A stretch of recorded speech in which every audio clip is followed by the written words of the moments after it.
Сайн байцгаана уу, энэ өдрийн мэндийг хүргэе. Хүүхдүүдтэй зориулж Emotion хамтлагийн ах эгч нар чинь аян зохиож байгаад зориулаад өөрийнхөө 4 хүүхэдтэй хамт үлгэр уншиж байгаа бичлэгээ та бүхэнд явуулахаар шийдлээ. Тийм. Ингээд би та бүхэндээ хүүхдүүдийн маань нарийн уншиж амжаагүй байсан манай гэрт байсан Цасан хатан нэртэй Ханс Кристиан Андерсны үлгэрүүдээс орсон нэгэн номноос хамгийн ихний үлгэр болох Цасан хатан гэдэг нэртэй үлгэрийг та бүхэндээ уншиж өгье. За эхэлцгээе. Манай түүх төгсгөлдөө хүрэхэд бид одоогийнхоосоо илүү ихийг мэдсэн байх болно. Нэг хорлонтой бүр дэндүү хорон санаатай шулуухан хэлэхэд шулам гэмээр нэгэн тролль амьдарч байж л дээ. Тэр нэг удаа онцгой сайхан зантай байхдаа нэгэн толь уралсан бөгөөд тэр толинд нь сайн сайхан болон гоо үзэсгэлэн бүхэн туйлтай хүртэл багсан жижигэрч харин муухай бүхэн жигшүүртэй булай зүйлүүд эсрэгээрээ улам хурц тод тэгтээ хамгийн муухай дүрээрээ тодрон харагддаг байлаа.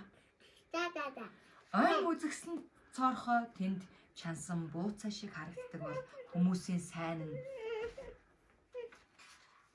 эрэмдэг зэрэмдэг эсвэл хөлөөрөө толгой хийчихсэн огт гидсгүй мэт харагдана. Нүүр царай нь танихын аргагүй болтлоо өвчин өөрчлөгдөж хэрв жишээ нь сэвхтэй эсвэл мингтэй байвал тэр нүрийг нь бүтэн бүрчгсэн байдаг. Энэ бүхэн шуламд тун их зугаатай байлаа.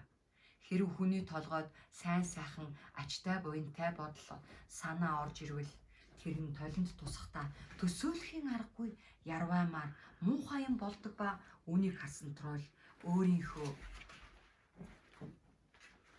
бодож олсон зүйлд баярлан тас хөхрөхгүй байж чаддгүй байлаа. Тролль өөрийн гэсэн сургуультай бөгөөд түүний бүх шавнар нь толны тухай яг л гайхамшигын тухай мэт ярьцгаана. Одоо л зөвхөн бүх хорвоо дэлхий болон хүмүүсийг жинхэнэ дүр төрхөөр нь харж болохоор боллоо хэмээн тэд ярилцсан. Ингээд тэд толийг авч хаасаагүй явсаар удалгүй уг толинд гажуудсан дүрээр тусаагүй нэг ч олс орон нэг ч хүн үлдсэнгүй гин шүү. Тэд бүр сахиусан тэнгэрүүд болон бүтээгчийг өөрийг нь шоолж инээлдэхийн тулд тэнгэрт гарахыг хүсжээ. Дээш улам өндөрт гарах тусам толны өрчиж ярвах мурчин мушхирах нь улам их болж тэд түүний гартаа арай ядан тогтоон барьж байлаа. Гэвч тэднийг дээш улам өндөрт гартал толь гинт хүчтэй морийг татуулзаад гараас нь мултран доош нисэж газарт унаад бут өсрөн хагарч гинэ. Түүний сая бүр тэр бум хилтэрхийнүүд нь харин толь байснаас илүү их гай тарих болсон гэдэг. Тэдний зарим нь эсний ширхгээс ч жижигхэн байсан учраас хорвоо дэлхийгээр нэг тарж зарим хүмүүсийн нүдэнд ороод тэндээ үлдчихжээ. Нүдэнд нь ийм хилтэрхий орсон хүн бүхнийг эргүүлж урвуулан харах эсвэл юм бүхнээс зөвхөн муу талыг нь олж харах болдог гинэ. Учир нь толхны хилтэрхий бүр нь тэр толныхоо муу ёрын гэмээр шин чанарыг хадгалж үлдсэн байжээ. Зарим хилтэрхийнүүд хүмүүсийн зүрхэнд орчхож байсан нь хамгийн муу явдал тэдний зүрх шууд хэсэг хүмүүс болон хуурч байлаа.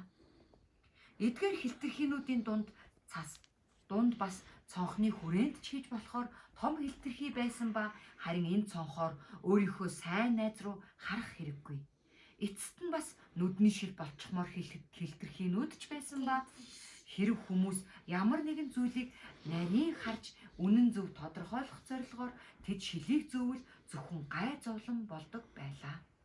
Хорон санаат тролль элэг зүрхээ өвдтөл тас хөхөрдөг бөгөөд түүний бодож олсон энэ зүйлийг түүнийг ингэж тааламжтай гжигддэг байжээ. Харин хорвоо дэлхийгээр толны өөр олон хилтэрхийнүүд хэсүүчилсээр л одоо бид энэ тухай сонсноо. За ингээд Цасан хатны тухай эхний өгүүлэлгийг та бүхэндээ хүүхдүүдтэйгээ хамт уншиж сонирхууллаа. Та нарт таалагдсан байх гэж найдаж байна. Сайхан амраарай.